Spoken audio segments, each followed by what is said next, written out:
المقدمة. جريمة في حي هادئ. في إحدى ليالي الرياض الهادئة، حيث تسود أجواء الفخامة والرفاهية في أحد الأحياء الراقية، وقعت جريمة غامضة لم يكن أحد يتوقعها.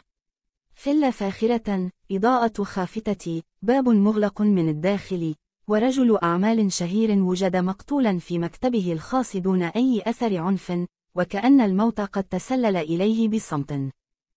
في البداية بدا الأمر وكأنه وفاة طبيعية، لكن عند قدوم الشرطة لاحظ المحقق ناصر تفاصيل غريبة جعلته يشك في أن هناك سرا وراء هذه الحادثة. الفصل الأول. الشكوك الأولى. وصل ناصر إلى مسرح الجريمة وسط أجواء من الحيرة، فكل شيء في المكان يوحي بأن الرجل فارق الحياة بلا مقاومة، لكن المحقق المخضرم لم يكن ممن يقتنعون بالمظاهر السطحية. تأمل الجثة بعين خبيرة، لاحظ أن عين الضحية كانتا متسعتين بشكل غير مألوف، وكأنه كان يحاول الإمساك بشيء غير مرئي قبل لحظة موته. لم تكن هناك آثار ضرب، ولا سلاح جريمة، ولا أي شيء يدل على وجود عنف. التفت إلى الطبيب الشرعي وسأله: ما سبب الوفاة؟ أجابه الطبيب بعد فحص أولي: لا توجد أي إصابات ظاهرة، ولا آثار خنق أو طعن. قد تكون نوبة قلبية، لكن هناك أمرا غريبا، سأحتاج إلى تشريح الجثة لتحليل ما حدث بالضبط. كان ناصر يعلم أن أمامه لغزا معقدا، موت بلا سبب واضح، ومسرح جريمة يبدو نظيفا أكثر مما ينبغي. الفصل الثاني. التحقيقات الأولية. بدأ المحقق بجمع المعلومات عن الضحية، رجل أعمال ناجح لكنه لم يكن محبوبا لدى الجميع. كان له أعداء في عالم المال والأعمال، كما أن حياته الشخصية لم تكن تخلو من المشاكل. أول شخص استدعي للتحقيق كان مساعده الشخصي، الذي كان آخر من رآه على قيد الحياة.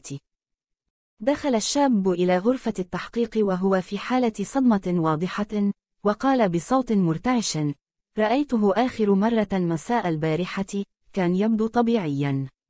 لم يكن يشكو من شيء. هل كان لديه مشاكل مع أحد؟ بصراحة كان يتلقى تهديدات، لكنه لم يكن أحمد أخذها على محمل الجد. رفع ناصر حاجبه متفاجئا: تهديدات؟ من كان يهدده؟ لم يكن يخبرني بالتفاصيل، لكنه كان يقول إن هناك أشخاصا يحاولون الإيقاع به. بدأت دائرة الشكوك تتسع، فمن هم هؤلاء الأشخاص؟ وهل يمكن أن يكون أحدهم قد نفذ تهديده؟ الفصل الثالث. البحث عن الأدلة. أمر ناصر فريقه بتفحص كاميرات المراقبة في المنزل، لكن المفاجأة أن اللقطات لم تسجل أي حركة غير طبيعية. لم يكن هناك أي شخص دخل أو خرج في وقت الجريمة. لكن هذا لم يكن كافيا لإغلاق القضية. قرر ناصر التعمق أكثر، وبدأ بفحص الطرود التي استلمها الضحية في الأيام الأخيرة، حيث وجد أنه استلم طردا غامضا قبل يومين. كان الطرد يحتوي على هدية مغلفة بعناية. ولكن ماذا لو كانت هذه الهدية هي مفتاح الجريمة؟ تم إرسال الغلاف والمواد الموجودة في الطرد إلى المختبر الجنائي، وبعد تحليل دقيق جاءت النتيجة المذهلة. المادة التي وجدت على سطح الهدية كانت سما نادرا، يمتص عبر الجلد، ويؤدي إلى الموت البطيء دون أن يترك أثرا واضحا. الفصل الرابع. دائرة المشتبه بهم تضيق. أصبح ناصر متأكدا أن الضحية قتل باسم خطير تم وضعه على الهدية. لكن من أرسلها؟ ولماذا؟ بدأ التحقيق في مصدر الطرد، واكتشف فريق البحث أنه تم إرساله من عنوان غير حقيقي، ولكن بعد تتبع المعاملات المالية تبين أن ثمنه دفع من حساب مجهول.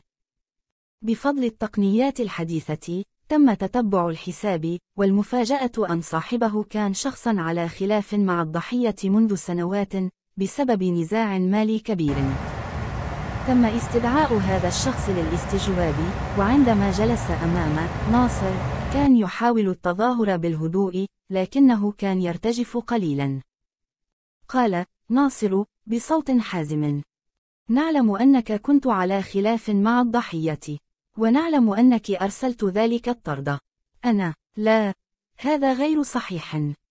لكن مع استمرار التحقيقات بدأت الأدلة تتجمع ضده، وأخيرا بعد ضغط شديد انهار واعترف: نعم، لقد فعلتها، لكنه كان يستحق ذلك. لقد دمر حياتي ماليا، وكنت أبحث عن طريقة للانتقام دون أن أكشف.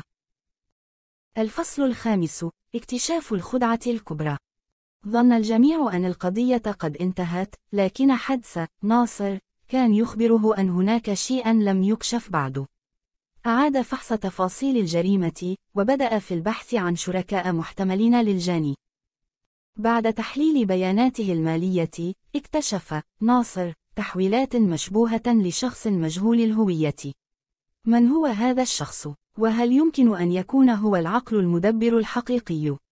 قاد البحث إلى رجل غامض كان يعمل مع الضحية في الماضي، لكنه اختفى عن الأنظار منذ سنوات. الفصل السادس: المواجهة الأخيرة. عندما تمكن ناصر من تعقب الرجل، وجده يعيش بهوية مزيفة، محاولا الاختباء من العالم. واجهه ناصر بالأدلة، وحينها لم يتمالك الرجل أعصابه واعترف بكل شيء: نعم، كنت أنا من خطط لكل شيء. ذلك الأحمق الذي اعترف بالجريمة كان مجرد أداة، لم يكن يعرف الحقيقة الكاملة. اتضح أن القاتل الحقيقي استغل المشتبه به الأول لينفذ انتقامه الشخصي، بينما هو ظل في الخفاء دون أن يشك أحد به.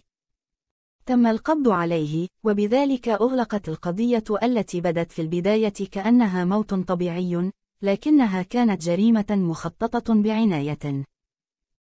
الخاتمة: لا توجد جريمة كاملة. بعد إغلاق القضية، وقف ناصر أمام مكتبه وهو يتأمل ملفات التحقيقات، تنهد قائلا: لا توجد جريمة كاملة. القاتل دائما يترك أثرا مهما كان دقيقا. وهكذا انتهت القضية، لكن في عالم الجريمة كل لغز يحل يفتح بابا جديدا للغموض.